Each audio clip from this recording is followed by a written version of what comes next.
today's video, I'm breaking down the Model Context Protocol or MCP and how you can use it with LiveKit agents to build advanced production-ready voice AI agents. On February 1st, 2026, the calendar is busy from 12:30 p.m. to 1:30 p.m. UTC and from 5 p.m. to 6 p.m. UTC. Would you like to book an appointment at 12 p.m., 1:30 p.m., or another specific time between 12 p.m. and 11 p.m. UTC? Okay, now it's time to talk about MCP or Model Context Protocol. After you've built your beautiful AI agent that can answer your question and can interact with you in very fluent way, the next step is to empower your agent to take action outside the system or to go to the outside world and start accessing third-party tools in order to get things done. So it is basically the process of empowering your agent to take actions outside the system or to access external tools. So it is how your AI agent get extra tools from the outside world with only one connection can open like more than 8,000 app connection. So think of it like it is a universal connector that allows your system to integrate with thousands of applications. So you only need to set the MCP connection to your system. In this case, your system or your AI agent is the MCP client. And this only one connection will allow you to connect to thousands of apps. And in this tutorial, we're going to consider Zapier MCP. There are dozens of other providers, but I prefer to use Zapier because it has the highest number of app integration, 8,000 plus apps. The way to add connections is fairly straightforward. So as we can see here, we have this plus button, new MCP server. So I'm going to press on it and it takes you to this page. So simply, if you are using one of these platforms, or if you want to integrate your MCP server to one of these applications, so you're going to choose the one that you want. But in our case, we want to connect this MCP to our LiveKit agent, so we're going to choose other. So here we are. This is the new MCP that I've just created. From this button, you can choose the tools that you want. So once you select the application, so for example, if we want to access or to use Google Calendar, we're going to choose which of these tools that we need. So for example, we have retrieve event by ID, find events, find busy periods in calendar, find calendars, get calendar information, and so on. So it is fairly straightforward. You can choose whatever you want. Zapier has any application you can think of. So this is an example about how it works, or about how MCP server works with your AI agent. So for example, user says, I want to book a slot next Tuesday. So Tom, or the orchestrator or the starter agent, will hand off to James, the booking agent. James sees MCP tool from Zapier. So James sees MCP tool from Zapier in his tool list. Will send a request to the MCP server to see what are the tools that it can access. So for example, it will first send an HTTP request to fetch all the available tools, and then the MCP will reply back with the available tools that the AI agent or James booking AI agent can access in order to get the request done. So in this example, it will ask the MCP about the tools. So in our case, it is going to send an HTTP request to the MCP to fetch all the available tools. So it is going to come back with all the available tools. If you choose all these tools, it will come back with the tool and the tool description, because tool description is quite important because it helps the LLM to understand the nature of the tool and the parameters or the request structure to use the tool. So the response of the MCP contains list of tools and the description. Then James, the AI booking agent, can determine which tool to choose based on the response of the MCP. So as we can see in this visual, LLM works as man in the middle.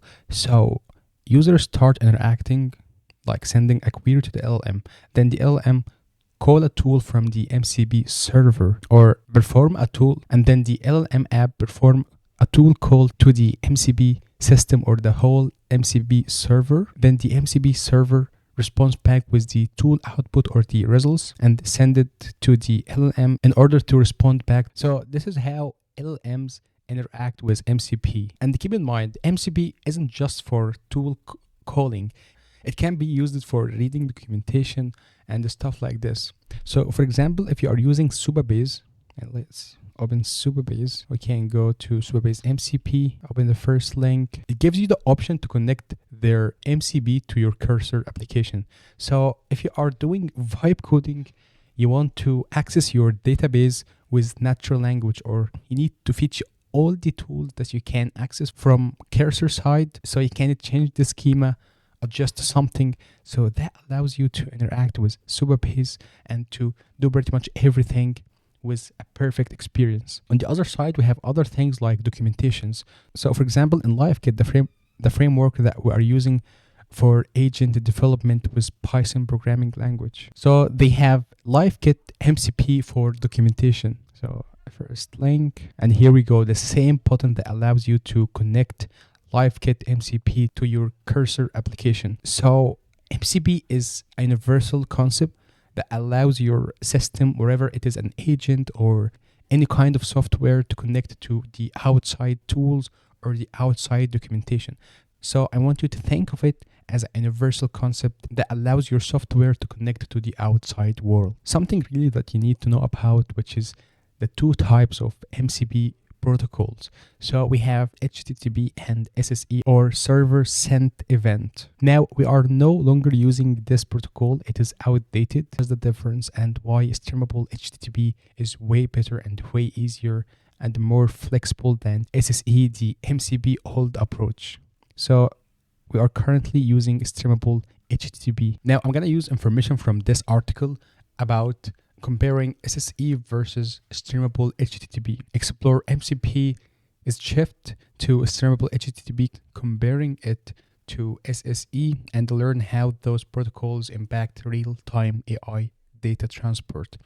So I encourage you to read this article if you are interested in MCP, especially these new protocols that they switched to. So before we compare Streamable HTTP and SSE, I want to clear up something important using this diagram, because this is where a lot of people get confused. On the left here, you are looking at the OSI model. This is the classic networking stack, physical data link, network transport, all the way up to the application layer right here. Now, notice something. The actual transport layer here in layer number 4, and that's TCP and UDP. This is the real plumbing. This is the part that's responsible for things like reliable deliverability, packet ordering, and so many other things. And this is important. Streamable HTTP and SSE do not live here. They are not transport layer protocol like TCP or UDP. Both Streamable HTTP and SSE live way up here at the application layer on the top of HTTP. So they are basically different way of using HTTP to move message back and forth. Okay, now the question that you should ask is that why the MCP protocol needs the transport layer, and I'm going to answer you from this article. So why AI protocols need transport mechanism? And the answer is simple: because we need to facilitate the exchange of information between different components in protocol architecture. Because MCP use JSON RPC version 2, and it is wire format between clients and server for transmission of this JSON RPC. So the short answer of the question that says why you are using Streamable HTTP, not SSE, is that AI apps need a transport layer for MCP because the model, tools, and the data are usually not in the same place. The transport layer is what lets MCP reliably move messages between them locally and over the network. Okay, so here we have this MCP server, LiveKit MCP server, and I've configured those two connections, one for Gmail and one for Google Calendar, and these are the tools inside every one of them. So here we have add label to email, archive email, and so on, and the same thing with Google Calendar. To connect your MCP server to your LiveKit AI agent, all you need is just to generate the token. So I'm going to do this with you. So rotate token, and here we go. We're going to use the second option because it is way easier. You have the full URL with the token as a query parameter. So instead of having a URL and the token, no, you're going to just use this single line full URL. So I'm going to copy this, and then I'm going to check this checkbox. I have saved my credentials, and then I'm gonna close this tab. Right, we're continuing the same project from the previous video where we built a multi-agent that can handle different tasks like answering customers' questions and performing handoff and handback with the help of orchestrator agent. We've covered concepts like how to build orchestrator and why orchestrator agent is super important for handling smaller or sub agents. We've talked about all these concepts, so make sure to watch the last one before continuing this video. So if you remember, we've built an AI agent for booking appointments. Right, so the first thing you need is to paste the URL that you copied from Zapier connection tab in here. And as we can see, we are importing MCP from LiveKit.agent from LiveKit.agents. LiveKit has built-in support for MCP server, so you just need to import it and you are halfway there. So this is where the magic happens. When you create your agent session, you can pass MCP server as a parameter, so it should be predefined before the beginning of the session. Here is the critical bit. Zapier MCP, as we mentioned, uses streamable HTTP as the transport type. And as we can see here, this is the client session timeout with seconds. So for how long you can keep requesting or keep sending requests to the MCP server before it responds back with error message. Now, something really important to keep in mind is that your LM need to know if it has these MCP tools available in the booking agents as instruction. I explicitly here tell that you have access to MCP tools from the connected server. And this is critical because if the starter agent has no context about the MCP connection, it won't direct you to the correct agent to book the appointment or to execute the task that you created an MCP for. So it is important to explicitly mention that you have an MCP connection. As we can see here in class booking agent, I've mentioned that this AI agent have access to MCP tools from the connected server. Use them whenever the user asks to check or book appointments. Call the appropriate tool with the parameters that the user provided, like name, date, time, reason, etc. Then summarize the results in short, clear speech. So now we're going to deploy our agent with this command so we can test from LiveKit Playground. So LiveKit agent deploy and then press enter. So using a project starting out, using the agent, this is the agent ID, and detecting agent language from python.uv. It is building. Now something really important to notice is that you need to add context like the current time, because LLMs has no context regarding the now.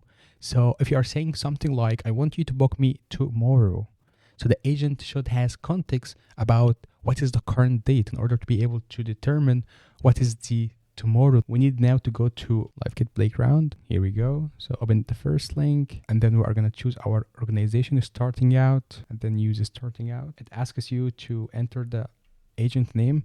In our case, it is Laxi, and then connect after entering the name. I'm going to split my screen to open calendar. My name is Tom. How can I assist you today?